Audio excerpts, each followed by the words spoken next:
Assalamualaikum warahmatullahi wabarakatuh. Berjumpa lagi dengan saya Pak Handoko di dalam kanal YouTube ini. Bagi teman-teman yang baru pertama kali berkunjung di kanal YouTube ini, maka saya sarankan untuk klik tombol subscribe dan nyalakan lonceng notifikasinya ya, agar kalian tidak ketinggalan berbagai macam update video pembelajaran ekonomi dan pembahasan soal-soal ekonomi. Nah, teman-teman, di dalam video ini saya akan membahas latihan soal ekonomi UTBK SBMPTN tahun 2022 untuk materi kebutuhan manusia dan masalah pokok ekonomi. Oke, teman-teman, tanpa berlama-lama lagi, kita langsung saja menuju soal yang pertama. Hal pokok yang menjadi masalah dalam ilmu ekonomi adalah A. Biaya dan hasil, B. Pendapatan dan konsumsi, C. Kesejahteraan dan kemiskinan, D. Kebutuhan barang atau jasa dan pendapatan, E. Kelangkaan sumber daya ekonomi dan kebutuhan terhadap barang atau jasa. Untuk soal nomor 1, jawaban yang paling tepat menurut Pak Handoko adalah opsi yang E. Jadi yang menjadi pokok masalah ekonomi adalah kelangkaan di mana alat pemuas kebutuhan lebih sedikit dibandingkan dengan jumlah kebutuhan. Jadi jawaban yang tepat adalah opsi yang E. Kita lanjut ke soal nomor 2. Di bawah ini yang merupakan pernyataan normatif adalah A. Krisis di Timur Tengah memicu kenaikan harga minyak sehingga konsumsi bensin menurun. B. Penduduk miskin sebaiknya bebas pajak supaya daya belinya meningkat.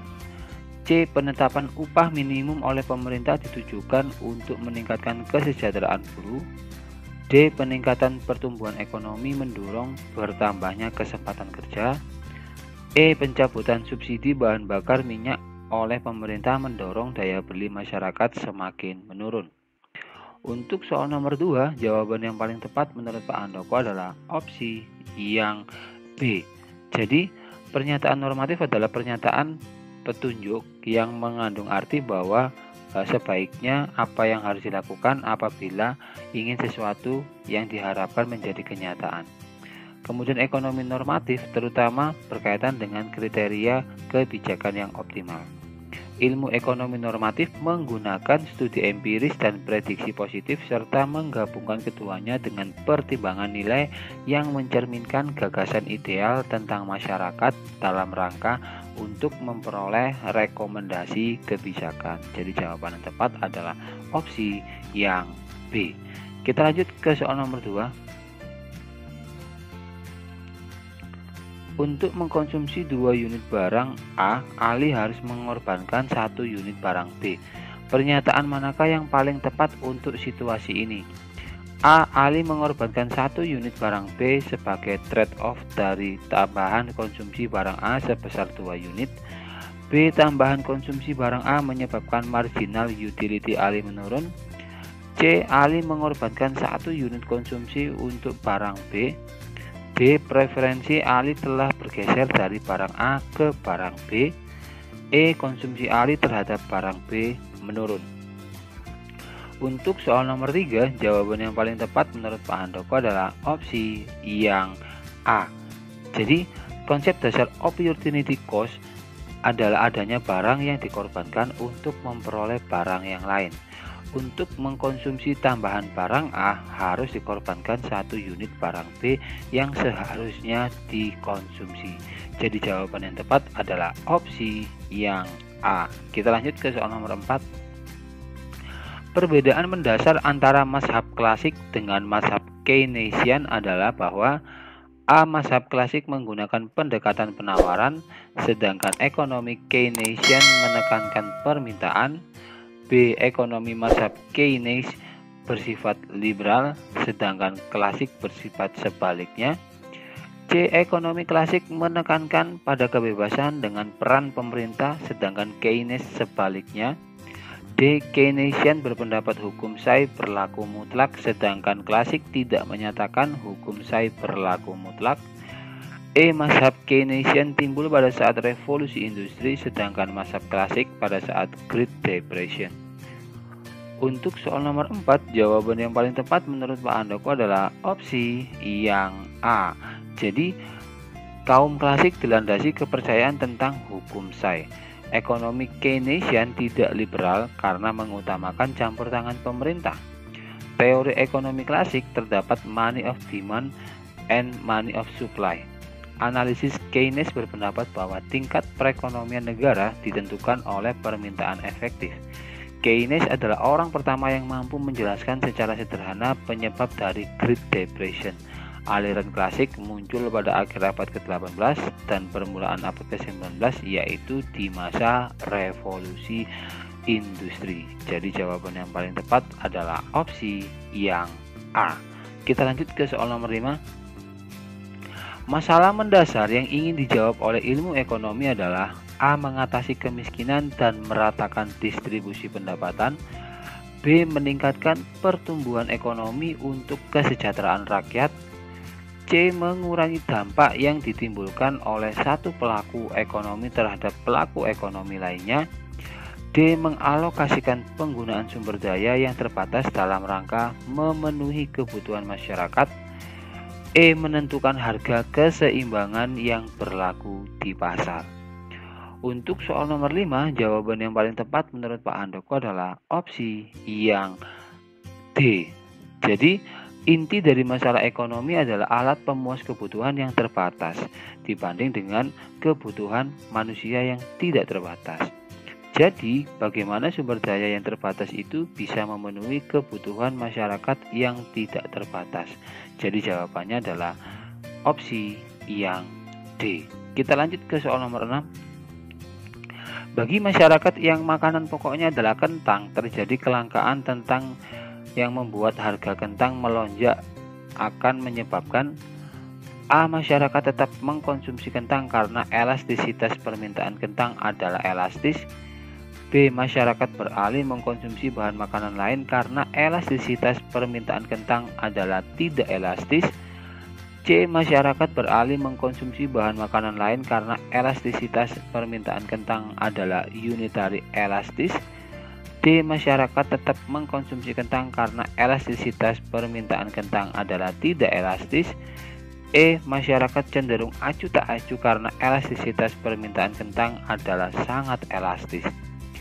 Untuk soal nomor 6, jawaban yang paling tepat menurut Pak Handoko adalah opsi yang D. Jadi kentang sebagai makanan pokok memiliki elastisitas permintaan yang inelastis atau tidak elastis. Artinya kenaikan harga kentang tetap membuat masyarakat mengkonsumsi kentang dan tidak beralih ke bahan makanan yang lain. Jadi jawaban yang tepat adalah opsi yang D. Kita lanjut ke soal nomor 7. Hal berikut yang tidak penting bagi keberadaan ilmu ekonomi adalah A. Ketidakterbatasan kebutuhan manusia, B. Kelangkaan sumber daya ekonomi, C. Perilaku manusia yang rasional, D. Kesetiakawanan yang tinggi, E. Optimalisasi tujuan. Untuk soal nomor 7, jawaban yang paling tepat menurut Pak Handoko adalah opsi yang D.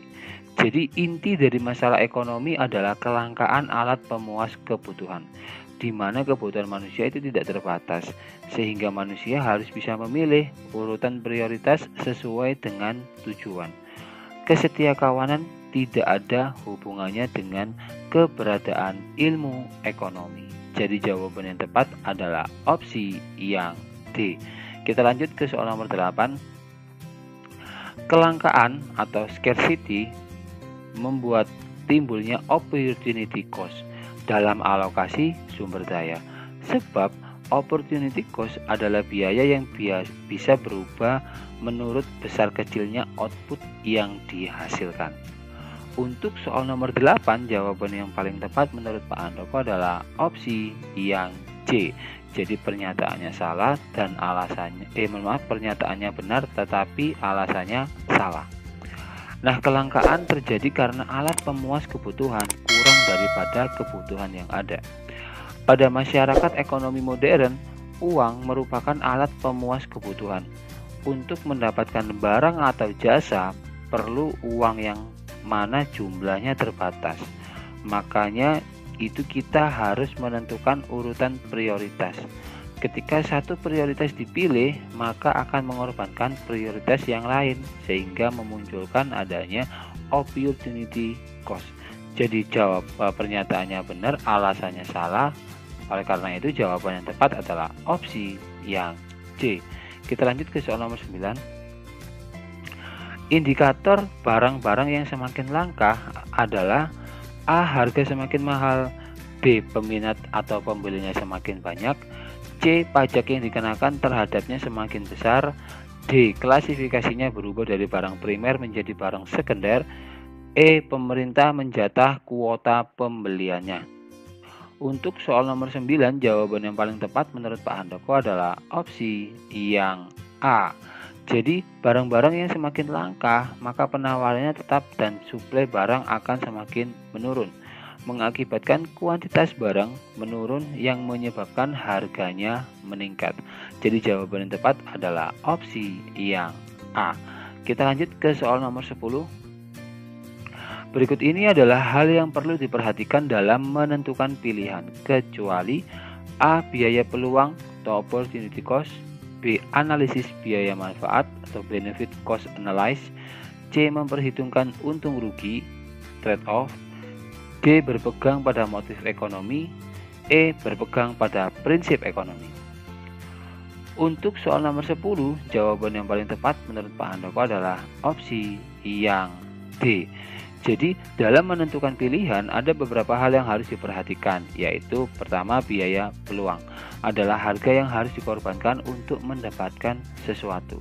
Kemudian analisis biaya manfaat adalah analisa mengenai harga yang harus dibayarkan dibandingkan dengan keuntungan yang akan diperoleh. 3. Menyadari trade-off, berpegang pada prinsip ekonomi, yaitu tindakan untuk mendapatkan hasil yang maksimal.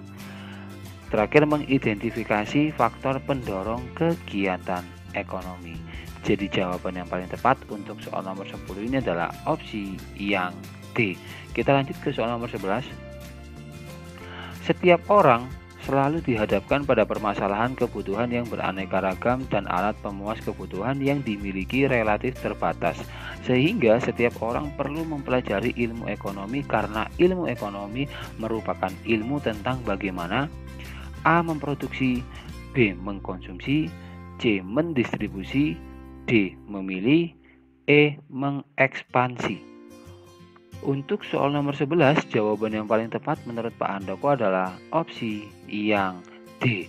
Jadi, ilmu ekonomi adalah ilmu yang mengajarkan manusia untuk memilih prioritas kebutuhan apa yang akan dipenuhi karena langkanya alat pemuas kebutuhan. Jadi, jawaban yang tepat adalah opsi yang D. Kita lanjut ke soal nomor 12. Jika Pak Anggit menanam jagung, ia memperoleh keuntungan 100.000. Jika menanam tembakau, ia memperoleh keuntungan Rp200.000. Jika menanam padi, ia memperoleh keuntungan Rp300.000. Akan tetapi, lahannya digunakan untuk memelihara ikan dan keuntungan yang diperoleh Rp400.000. Berdasarkan data tersebut, biaya peluangnya untuk memelihara ikan adalah A. Rp100.000, B. Rp200.000, C. Rp300.000, D. Rp600.000, E. Rp900.000. Untuk soal nomor 12, jawaban yang paling tepat menurut Pak Handoko adalah opsi yang C. Jadi biaya peluang itu sama dengan biaya terbesar yang dikorbankan ketika salah satu alternatif dipilih. Keuntungan terbesar yang dikorbankan adalah keuntungan untuk menanam padi, yaitu Rp300.000. Jadi jawaban yang tepat adalah opsi yang C. Kita lanjut ke soal nomor 13. Perkembangan ilmu ekonomi tidak dapat dipisahkan dari fakta bahwa manusia selalu berusaha memenuhi kebutuhan hidupnya yang tidak terbatas, namun berhadapan dengan sumber daya yang terbatas. Sebab prinsip ekonomi adalah bagaimana pelaku ekonomi menentukan kegiatan yang seminim mungkin untuk mendapatkan hasil yang maksimal. Untuk soal nomor 13, jawaban yang paling tepat menurut Pak Handoko adalah opsi yang A. Jadi pernyataannya benar, alasannya benar, dan keduanya menunjukkan hubungan sebab akibat. Nah, jadi seperti yang diketahui ya, bahwa dalam ilmu ekonomi yang menjadi permasalahan adalah kebutuhan manusia itu yang tidak terbatas.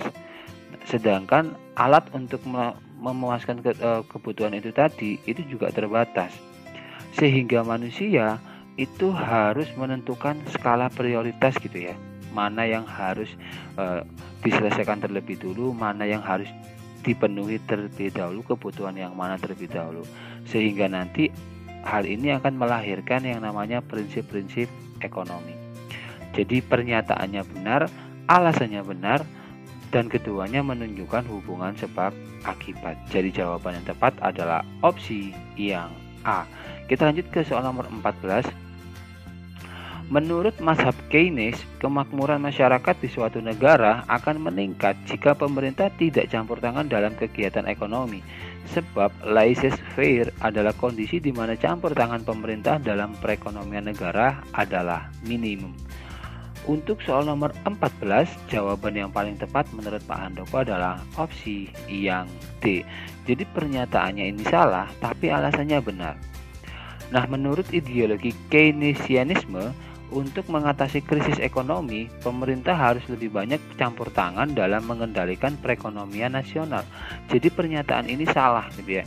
Sedangkan laissez-faire, suatu teori ekonomi yang didasarkan pada keyakinan bahwa pasar dan sektor swasta dapat berjalan sendiri tanpa campur tangan pemerintah, ini adalah alasannya benar. Jadi pernyataannya salah, tetapi alasannya benar. Jadi jawaban yang tepat untuk soal nomor 14 adalah opsi yang D. Wah, tidak terasa kita sudah berada di penghujung video pembelajaran ini, teman-teman. Jika kalian ada pertanyaan seputar materi ini, kalian dapat menuliskannya di kolom komentar, atau kalian juga bisa menanyakan hal itu kepada saya melalui kontak medsos ini ya. Saya ucapkan terima kasih bagi kalian yang telah menonton video ini hingga akhir. Jika kalian merasa video ini bermanfaat, jangan lupa bagikan video ini kepada teman-teman kalian ya, agar kebermanfaatan itu tidak hanya berhenti di kalian saja. Dan juga jangan lupa untuk klik subscribe dan like video ini. Akhir kata, Assalamualaikum warahmatullahi wabarakatuh. Salam Historia.